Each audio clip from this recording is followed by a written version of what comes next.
شريك لك لبيك إن الحمد আসসালামু আলাইকুম ওয়া রাহমাতুল্লাহি ওয়া বারাকাতুহু বিসমিল্লাহ ওয়ালহামদুলিল্লাহ ওয়াসসালাতু ওয়াসসালামু আলা রাসূলিল্লাহ ওয়া বা'দ। অসংখ্য অগণিত শুভেচ্ছা, ধন্যবাদ, মোবারকবাদ জানাচ্ছি যে বা যারা এই মুহূর্তে কাবার পথে অনুষ্ঠানটি আপনারা দেখছেন। আলহামদুলিল্লাহ, আমরা এই অনুষ্ঠানটা অত্যন্ত সুন্দরভাবে সাজিয়েছি আপনাদের জন্যে, এবং এই অনুষ্ঠানের মাধ্যমে আমরা হাজকে জানতে পারবো, ওমরাহকে জানতে পারবো, আল্লাহর ঘর সম্পর্কে আমরা জানতে পারবো ইনশাআল্লাহ, কাবা ইতিহাস সম্পর্কে আমরা জানতে পারবো, মক্কাতুল মুকাররমা মদিনাতুল মুনাওয়ারা সম্পর্কে আমরা জানতে পারবো ইনশাআল্লাহ তাআলা। হাজের এই মাস খুবই গুরুত্বপূর্ণ। আপনারা জানেন যে এই যে দিনগুলো, হাজের যে মাস হচ্ছে কিন্তু এখন না, শাওয়াল থেকে শুরু হয়। রমাদানের পরেই শাওয়াল, দুলকাদা এবং মেজরিটি স্কলার্স তারা বলেছেন দুলহিজ্জা মাসের প্রথম 10 দিন, এই দিনগুলো হচ্ছে আইয়ামুল হজ। এগুলো হচ্ছে হাজের দিন। আল্লাহ রাব্বুল আলামিন কোরআনে কারিমে বলছেন যে আল হাজ্জু আশহুরুম মা'লুমাত, এই হাজ এই কয়েকটা শাহর থেকে আশহর, অর্থাৎ কয়েকটা মাসের সম্মিলন, কয়েকটা দিনের সম্মিলন হচ্ছে এই হাজ, এবং সেগুলো নির্দিষ্ট আল্লাহ রাব্বুল আলামিন বলেছেন। এবং একই আয়াতে আল্লাহ বলেছেন ফামান ফারাদা ফীহিন্না ফালা রাফাথা ওয়ালা ফুসুকা ওয়ালা জিদালা ফিল হজ, যারা তাদের মধ্যে যারা হাজকে ফরজ করে নিয়েছেন, যাদের উপর হাজ ফরজ যারা গিয়েছেন, হাজে যাচ্ছেন, তারা যাতে ফালা রাফাথ, তারা যাতে কোনো ধরনের গর্হিত কাজ না করেন। অনেক স্কলার বলছেন যে স্বামী স্ত্রীর মিলন সেটা হচ্ছে মানে ভায়োলেট করে যেটা হাজকে, হাজে থাকা অবস্থায় হাজের দিনগুলোতে। ওয়ালা ফুসুক, কোনো ধরনের ফিসকে কাজ করা যাবে না, কোনো ধরনের পাপাচার, অশ্লীল কাজ, গুনাহের কাজ করা যাবে না। ওয়ালা ফুসুক ওয়ালা জিদালা ফিল হজ, এবং হাজের সময় কোনো ধরনের ঝগড়া বিবাদ করা যাবে না, সেগুলো হচ্ছে নিষিদ্ধ। দর্শকবৃন্দ, আমরা কাবার পথে অনুষ্ঠানে সর্বপ্রথম হজ কি এবং কেন এ নিয়ে আমরা কথা বলি। দেখেন, হজ শব্দের অর্থটা হচ্ছে আল কাসদ বা জিয়ারা, অর্থাৎ আরবির প্রতি শব্দ সিনোনিম, যেটা আমরা বলি ইংরেজিতে যে ইচ্ছা করা, আমরা বাংলায় বলি ইচ্ছা করা, কিংবা জিয়ারা। জিয়ারা শব্দটা আমরা বাংলায় উচ্চারণ করি, বাংলা শব্দেও আছে, জিয়ারত আমরা বলে থাকি। হাজটা কি এবং কেন? হাজটা সম্পর্কে আল্লাহ রাব্বুল আলামিন তিনি বলেছেন সূরা আলে ইমরানের 96 নম্বর আয়াতে আল্লাহ রাব্বুল আলামিন হাজের ডেফিনিশন দিয়েছেন যে হাজটা কি। Chapter 3 verse number 96, where Allah subhanahu wa ta'ala talks about Hajj, তিনি আল্লাহ রাব্বুল আলামিন হাজ সম্পর্কে বলছেন। খুব সুন্দর সেই আয়াতটা, যেখানে আল্লাহ রাব্বুল আলামিন শুরু করেছেন ইন্না দিয়ে, আউযু বিল্লাহি মিনাশ শাইতানির রাজীম। إن أول بيت وضع للناس للذي ببكة مباركا وهدى للعالمين فيه آيات بينات مقام إبراهيم ومن دخله كان آمنا ولله على الناس حج البيت من استطاع إليه سبيلا ومن كفر فإن الله غني عن العالمين। আল্লাহ রাব্বুল আলামিন তিনি বলছেন ইন্না, যখন আরবিতে যখন ইন্না, আন্না, কাআন্না, লাইতা, লাকিন্না, লাআল্লা, 6টা শব্দ আমি বলছি, এগুলো যখন আরবিতে আসে তখন কিন্তু বিত্তাকিদ, অর্থাৎ আপনি এমফেসাইজ করছেন,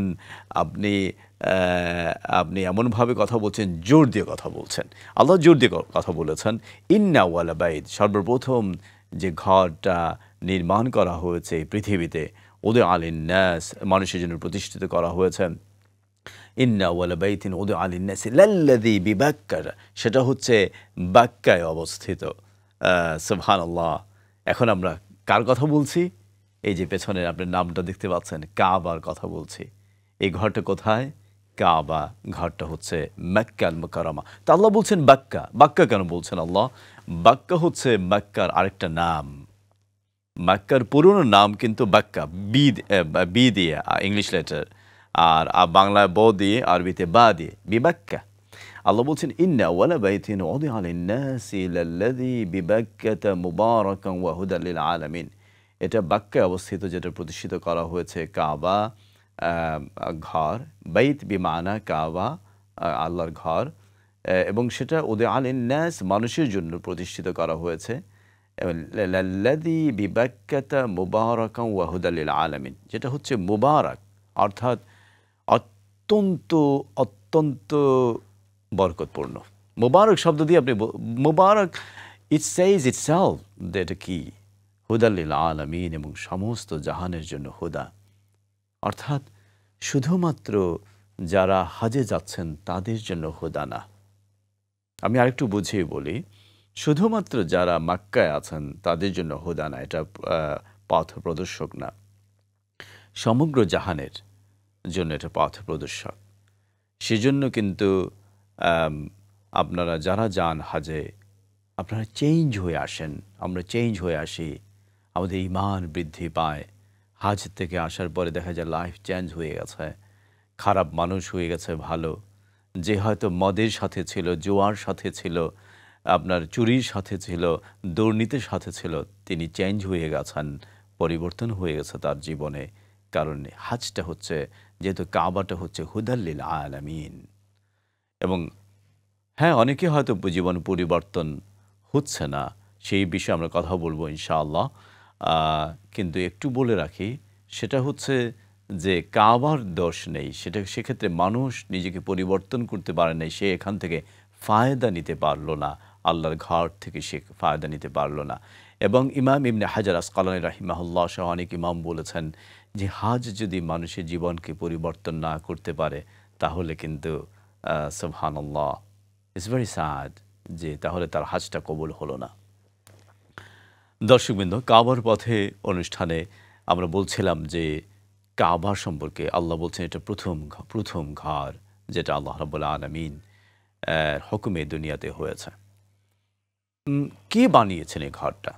এই কাবা আমার পেছনে যে দেখতে পাচ্ছেন ঘরটা, এই যে কালো ঘর, এত একটা আকর্ষণ, একটা কালো ঘরের প্রতি মানুষের এত আকর্ষণ, মানুষের এত দেওয়ানা, মজনুন যে ওখানে চলে যাওয়ার জন্য।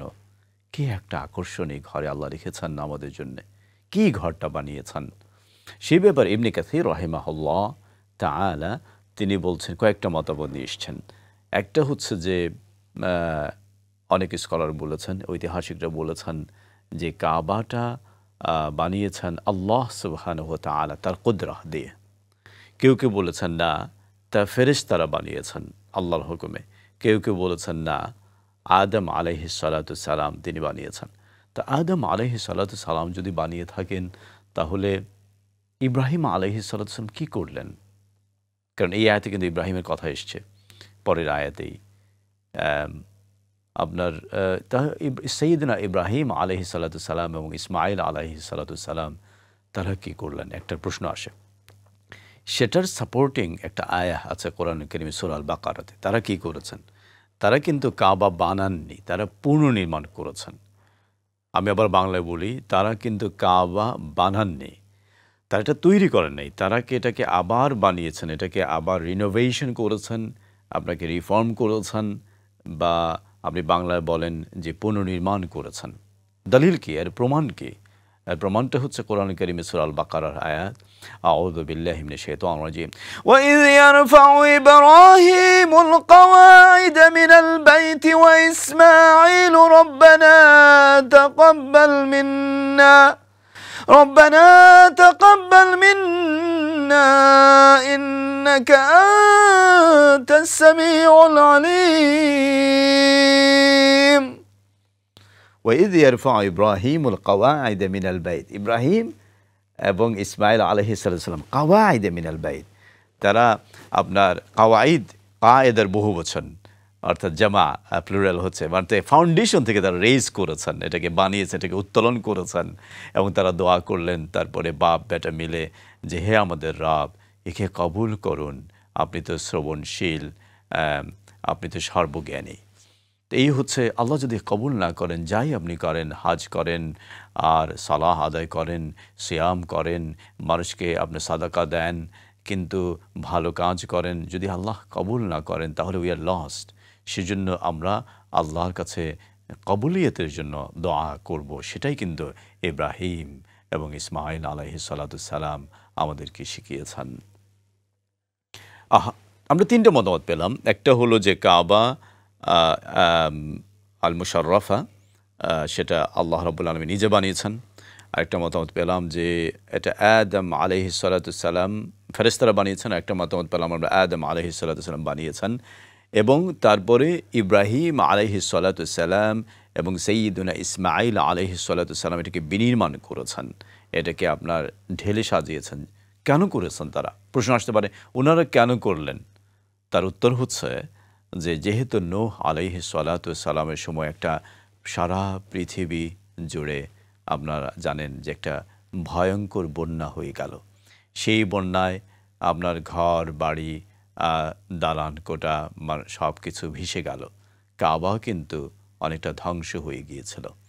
সেই ভিত্তিটা ছিল সেখানে, সেই ভিত্তি থেকে আবার সেই ফাউন্ডেশন থেকে, সেই বুনিয়াদ থেকে, সেই কায়েদা থেকে আবার ইব্রাহিম আলাইহিস সালাম এবং ইসমাইল আলাইহিস সালাম এটাকে বিনির্মাণ করলেন, এটাকে পুনর্নির্মাণ করলেন। এটা হচ্ছে কাবার ইতিহাস।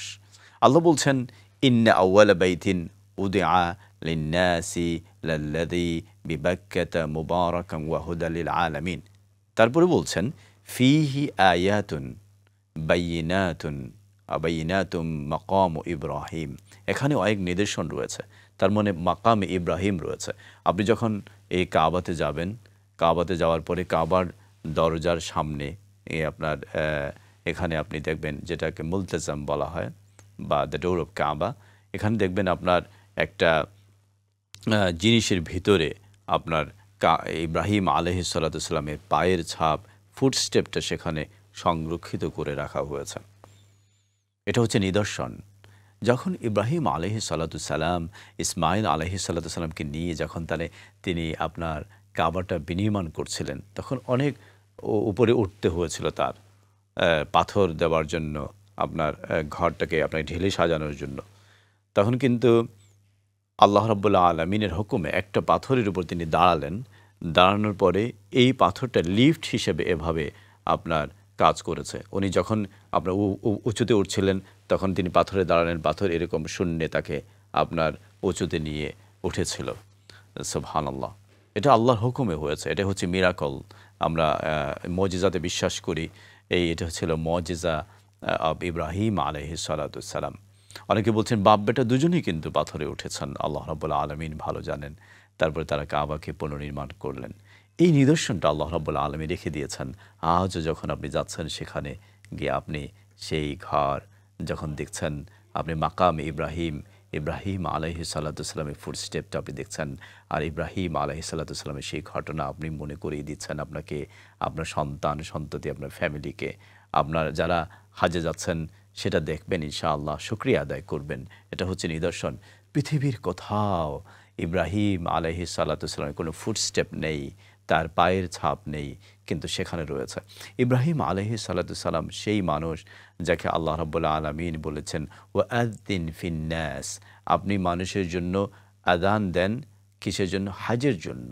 হাজের জন্য আল্লাহ রাব্বুল আলামিন সূরা হাজে ২৭ নম্বর আয়াত আল্লাহ রাব্বুল আলামিন তিনি বলেছেন ইব্রাহিমকে হাজের জন্য মানুষদেরকে আহ্বান করতে, ডাকতে। তিনি প্রথম যিনি লাব্বাইক বলেছেন, তিনি প্রথম যিনি হাজ করেছেন, তিনি প্রথম যিনি হাজের জন্য মানুষকে ডেকেছেন। খ্রিশ্চানিটি, জুডাইজম এবং ইসলাম, এই তিনটা রিলিজনের, তিনটা ধর্মের মূল জায়গাটা হচ্ছেন সাইয়্যিদনা ইব্রাহিম আলাইহিস সালাম। তার কাছ থেকেই কিন্তু এই ধর্মগুলো এসেছে এবং সেজন্য ইব্রাহিমিক ফেথ বলা হয় খ্রিশ্চানিটি, জুডাইজম এবং আল ইসলামকে। দর্শকবৃন্দ, কাবার পথে অনুষ্ঠানে আমরা বলছিলাম যে কাবার ইতিহাসটা যে কিভাবে তা বিনির্মাণ করলেন ইব্রাহিম আলাইহিস সালাতুসসালাম, বাপ বেটা তারা মিলে কিভাবে করলেন, তার নিদর্শন সেখানে আল্লাহ রাব্বুল আলামিন রেখে দিয়েছেন আপনার তার মাকামে ইব্রাহিম। সে আয়াতে আল্লাহ রাব্বুল আলামিন আরেকটা গুরুত্বপূর্ণ কথা বলছেন এবং এই আয়াত দ্বারা সাবিত হচ্ছে, প্রতিষ্ঠিত হচ্ছে যে আল্লাহ রাব্বুল আলামিন তিনি এই ঘরে জিয়ারাহ করা, হাজ করাকে আল্লাহ রাব্বুল আলামিন এই আয়াতের মাধ্যমে ফরজ করে দিয়েছেন। আল্লাহ কি বলছেন? ওয়ালিল্লাহি আলান নাসি হাজ্জুল বাইতি মান ইসতাতা ইলাইহি সাবিলা ওয়া মান কাফারা ফাইন্নাল্লাহা গানিয়্যুন আনিল আলামিন। আল্লাহ বলছেন যে মানুষের উপর এটা আল্লাহর কাছে আল্লাহর প্রাপ্য যে মানুষ এই ঘর একে জিয়ারত করবে। আল্লাহর জন্য মানুষ জিয়ারাহ করবে, আল্লাহর জন্য এই মানুষ যাবে যাদের সামর্থ্য আছে এই ঘরে যাওয়ার। আল্লাহ একটা জিনিস এখানে জড়িয়ে দিয়েছেন, সেটা হচ্ছে ইস্তেতা, অর্থাৎ সামর্থ্য। যে কারোর উপরে হাজ ফরজ না, আপনি চাইলেই যেতে পারবেন না। তাহলে হাজ কাদের উপর ফরজ?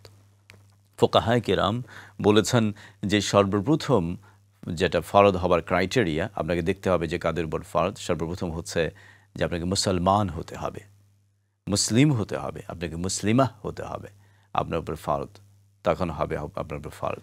তারপরে যেটা হচ্ছে বালিগ হতে হবে, নাবালিগের উপর হাজ ফরজ না, অর্থাৎ তা সে প্রাপ্তবয়স্ক হতে হবে। তারপরে যেটা হলো যে তার সেখানে যাবার জন্য তার অর্থ থাকতে হবে, তার টাকা পয়সা থাকতে হবে, অর্থাৎ সেখানে আপনি যাবে এবং আসবে সেই টাকা পয়সা তার থাকতে হবে, মানে হি নিডস টু অ্যাফোর্ড দিস। আজকাল হচ্ছে আপনি যারা ইউরোপ আমেরিকা থেকে আপনারা হচ্ছে যাচ্ছেন, অস্ট্রেলিয়া কানাডা থেকে নুসুকের মাধ্যমে আপনি যাচ্ছেন, আপনি নুসুকের রেজিস্ট্রেশন করছেন। নুসুক একটা ওয়েবসাইট, সেখানে আপনি অনলাইনে রেজিস্ট্রেশন করছেন। রেজিস্ট্রেশন করার পরে আপনার অ্যাপ্লিকেশন ভেরিফাই করছে তারা। তারপরে আপনার ভেরিফাইড হবার পরে ই ওয়ালেট, সেই ই ওয়ালেট মধ্যে আপনি টাকা দিচ্ছেন, জমা পাউন্ড দিচ্ছেন, ডলার দিচ্ছেন, এবং সেই ই ওয়ালেট থেকে আপনার হাজের প্যাকেজে যাচ্ছে। তারপরে আপনি হাজে সিলেক্টেড হয়েছেন, আপনি ভিসা পেয়েছেন, তারপরে আপনি ফ্লাইটে যাবেন। সুবহানাল্লাহ, কারণ আপনার টাকা পয়সা আছে, আপনি অ্যাফোর্ড করতে পারছেন। একজন যদি গরিব মানুষ যার টাকা পয়সা নেই, তার উপরে হাজ কিন্তু ফরজ না। আরেকটা বিষয় ইস্তেতা, সেটা ওলামায়ে কেরামরা বলছেন যে তার শারীরিক সামর্থ্য থাকতে হবে, তার মানসিক শারীরিক সামর্থ্য থাকতে হবে। ইস্তেতা বিমানা হচ্ছে সামর্থ্য, ক্যাপাসিটি, অ্যাবিলিটি, মিনস ইংরেজিতে আমরা বলি। তো এই যে বিষয়টা যে কারো টাকা পয়সা আছে কিন্তু সে ডিসেবল, সে হাজ করতে পারবে না। আল্লাহ এত কঠোর না, আল্লাহ কিন্তু দিনটাকে সহজ করে দিয়েছেন। আপনি না পারলে আপনি বদল হাজ করাবেন। কেউ যদি মারা গেছেন, হাজটা তার উপরে ফরজ ছিল, তিনি করতে পারেননি, আপনি তার পক্ষ থেকে, আপনি ছেলে, আপনি মেয়ে, আপনি সন্তান সন্ততি, আপনি তার পক্ষ থেকে বদল হাজ করাবেন। সুবহানাল্লাহ, কেউ আবারও হাজ করতে পারছেন না, এমন মারাত্মক অসুস্থ, তিনি অসুস্থ হয়েছেন, এমন অসুস্থ হয়েছেন যে তিনি টার্মিনাল ইল, তার পক্ষ থেকে তিনি বদল হাজ করাবেন। কারণ আল্লাহ বলছেন ইউরিদুল্লাহু বিকুমুল ইসরা ওয়ালা ইউরিদু বিকুমুল উসর। আল্লাহ দিনকে সহজ করে দিয়েছেন, আল্লাহ দিনকে কঠিন করতে চান না। রাসূলুল্লাহ সাল্লাল্লাহু আলাইহি সাল্লাম যখন তিনি আপনার মুআয ইবনে জাবাল রাদিয়াল্লাহু আনহুকে যখন তিনি ইয়েমেনে পাঠালেন, তিনি বলেন ইয়াসসির ওয়ালা তুআসসির, দিনকে তুমি সহজ করে মানুষের কাছে উপস্থাপন করো, কঠিন করো না। বাশির ওয়ালা তুনাফির, তুমি দিনকে সহজ করে দিও, মানে তুমি মানুষকে গুড নিউজ দিও, ভালো সংবাদ দিও, বা মানে তুমি শুধু কঠিন নিউজ, খারাপ সংবাদ দিও না যে এটা না করলে জাহান্নামে পড়বে, জাহান্নামে হয়ে যাবে। সুবহানাল্লাহ, এরকম অনেকে আছেন বলে থাকেন। এরকম আপনি মানুষকে ভয় দেখানো, ইসলাম থেকে দূরে সরানো, সেটা রাসূলুল্লাহ সাল্লাল্লাহু আলাইহি ওয়াসাল্লাম নিষেধ করেছেন। সুবহানাল্লাহ। এরপরে যেটা হলো যে আপনি মহিলাদের জন্য ওলামায়ে কেরামরা বলছেন যে তবে ক্লাসিক্যাল যুগে আপনি যদি বিদায়াতুল মুজতাহিদ ও নিহায়াতুল মুক্তাসিদ কিতাবটা পড়েন, সেখানে আপনি দেখবেন যে এখানে কিন্তু ফুকাহারা আপনার ইস্তিতা নিয়ে ডিবেট করেছেন। ইমাম শাফিঈ, ইমাম মালিক রাহিমাহুমুল্লাহ জামিআন, তারা বলেছেন যে মহিলাদের জন্য ইস্তিতা মাহরাম শর্ত না, মাহরাম যে থাকতেই হবে সেটা শর্ত না। ক্লাসিক্যাল যুগে তারা এটা বলেছেন, এটা ইস্তেতাআর মধ্যে পড়ে না, তারা যেতে পারবেন। ইমাম মালিক রাহিমাহুল্লাহ তিনি বলছেন যদি রিফকাহ মা'মুনা হয়, অর্থাৎ যদি সফরটা গ্রুপটা যদি সেফ হয় তাহলে তারা যেতে পারবেন। আপনার হাজে যেতে পারবেন মহিলারা গ্রুপের সাথে, আপনার সেটা বলছেন মাহরাম ছাড়া। ইমাম আবু হানিফা এবং ইমাম আহমেদ ইবনে হাম্বল রাহিমাহুমুল্লাহ জামিআন তারা কিন্তু বলেছেন না, শর্ত হচ্ছে ইস্তেতা, যে মাহরাম থাকতে হবে, মাহরাম ছাড়া তারা যেতে পারবেন না হাজের মধ্যে।